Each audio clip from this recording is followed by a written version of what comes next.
নমস্কার বন্ধুরা, আমি শাশ্বতী। আমার শ্রীকৃষ্ণ কথা চ্যানেলে আপনাদের সকলকে স্বাগত। আশা করি সকলে ভালো আছেন, সুস্থ আছেন। আজকের এই ভিডিওটি পুরোটা মন দিয়ে দেখার অনুরোধ রইল। আসুন তাহলে শুরু করা যাক। জয় শ্রীকৃষ্ণ, রাধে রাধে। এই মহাবিশ্বের প্রতিটি প্রাণী ভগবানের সৃষ্টি।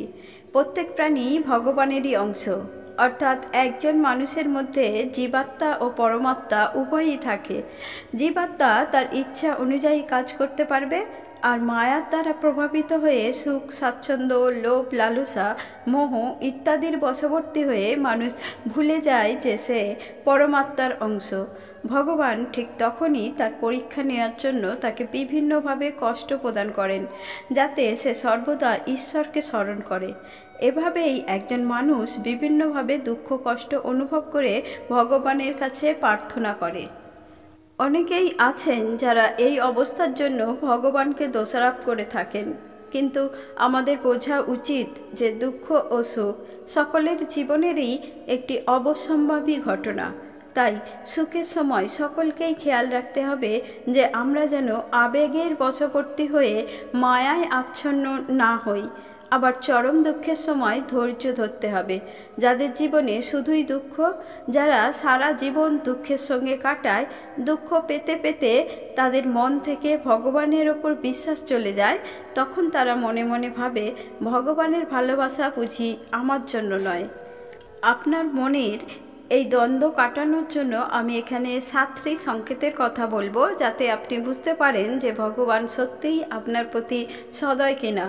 এই সংকেতগুলির মধ্যে যদি কোনো একটিও আপনি পেয়ে থাকেন, তাহলে অবশ্যই কমেন্ট করে জানান যে কী সংকেত আপনি পেয়েছেন। আসুন বন্ধুরা, এবার আমরা জেনে নিই কী সেই সংকেত। ভগবান যদি আপনার প্রতি সদয় হয়ে থাকেন, তাহলে আপনি যে কাজই করতে যাবেন তাতেই আপনি ব্যর্থ হবেন। জীবনের প্রতিটি কর্মেই অসফলতা আপনার পিছু ছাড়বে না। এখন আপনি নিশ্চয়ই মনে মনে এটা ভাবছেন যে যদি ভগবান আমার সাথেই থাকেন তাহলে কেন অসফল হব। হ্যাঁ বন্ধুরা, আপনি সকল কাজেই আপনার 100% দেওয়ার পরও, কঠোর পরিশ্রম করার পরও ব্যর্থতা আপনার পিছু ছাড়বে না। এটা ততক্ষণ আপনার সঙ্গে ঘটবে যতক্ষণ পর্যন্ত না আপনি আপনার জীবনের সঠিক উদ্দেশ্যকে উপলব্ধি করতে পারছেন।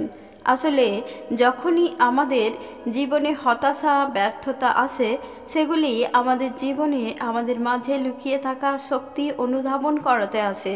আসলে ভগবান আমাদের বিভিন্নভাবে পরীক্ষা নেন, আর এই সব পরীক্ষায় যদি আমরা উত্তীর্ণ হই বা সফলতা লাভ করি, তাহলে দেখব ভগবান সর্বদাই আমাদের পাশে আছেন।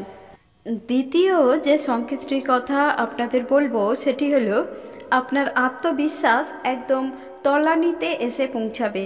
ভগবান যখন আমাদের মধ্যে থাকেন, তখন তিনি কোনো অজ্ঞাত কারণে আমাদের একা অনুভব করান।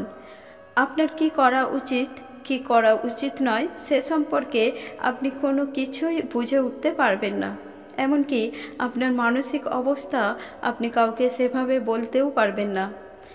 আর কাউকে যদি আপনার মানসিক অবস্থার কথা বলেন, তাহলে সে অত্যন্ত নগণ্য হিসেবে সেটা বিবেচনা করবে। আপনার সর্বদা মনে হবে আপনি দুঃখের চরম সীমায় এসে পৌঁছে গেছেন। এর চেয়ে খারাপ আপনার জীবনে আর কিছুই হতে পারে না। আমরা নিজেরাই নিজেদের জীবনকে দুঃখের জালে জড়িয়ে ফেলি। আসলে মানুষের জীবনে সুখের পর দুঃখ এবং দুঃখের পর আবার সুখ আসা একটি স্বাভাবিক এবং অবশ্যম্ভাবী ঘটনা। এই দুঃখের সময় মানুষ ভগবানের প্রতি আরও আকৃষ্ট হয়ে পড়ে। ধীরে ধীরে মানুষ বুঝতে পারে সংসারে শুধুমাত্র দুঃখ ও সুখ নয়, এছাড়াও আরও শক্তিশালী একটি শক্তি আছে যার নাম ভগবান। আসলে ভগবান আমাদের প্রথমে হারিয়ে দেন। যদি আপনি না হারেন, তাহলে জেতার অর্থ উপলব্ধি করতে পারবেন না। তাই বারবার যদি আপনি হেরে যান, তাহলে জানবেন ভগবান আপনাকে আরও সামনে এগিয়ে নিয়ে যেতে চান। জীবনে বারবার হারতে হারতে যখন আপনি আপনার হারের কারণগুলি উপলব্ধি করতে পারবেন, তখন সকল বাধা অতিক্রম করে আপনার মধ্যে নতুন সম্ভাবনা গড়ে উঠবে। আপনার ভুল ত্রুটিগুলি দূর করে আপনার জীবনের সমস্ত অভাব পূরণ করতে পারবেন। ভগবান যখন কারো সঙ্গে থাকেন তখন তার মধ্যে বিশেষ চারিত্রিক বৈশিষ্ট্য লক্ষ্য করা যায়, যা অন্য সব কিছু থেকে অনেক আলাদা। যখন থেকে আপনি নিজেকে জানতে শুরু করবেন তখন থেকে শুরু হবে নিজেকে তৈরি করার বিশেষ প্রক্রিয়া।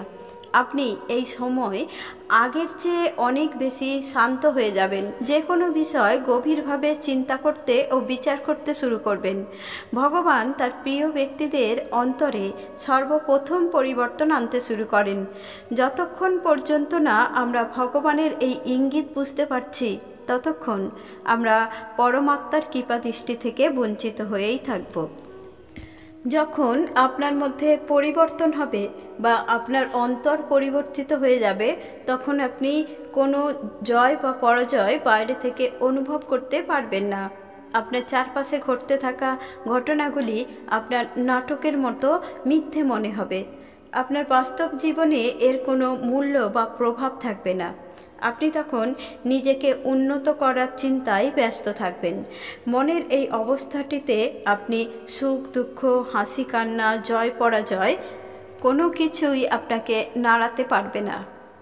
যদি আপনার মনে হয় যে আপনি ভগবানের খুব কাছে পৌঁছে গেছেন বা অদৃষ্ট থেকে কেউ আপনাকে লক্ষ্য রাখছে বা আপনি ভগবানের সাথে কথা বলছেন, যারা অত্যন্ত ভাগ্যশালী এবং যারা ভগবানের কৃপাধন্য তারাই একমাত্র এই অনুভূতিগুলো লাভ করতে পারে।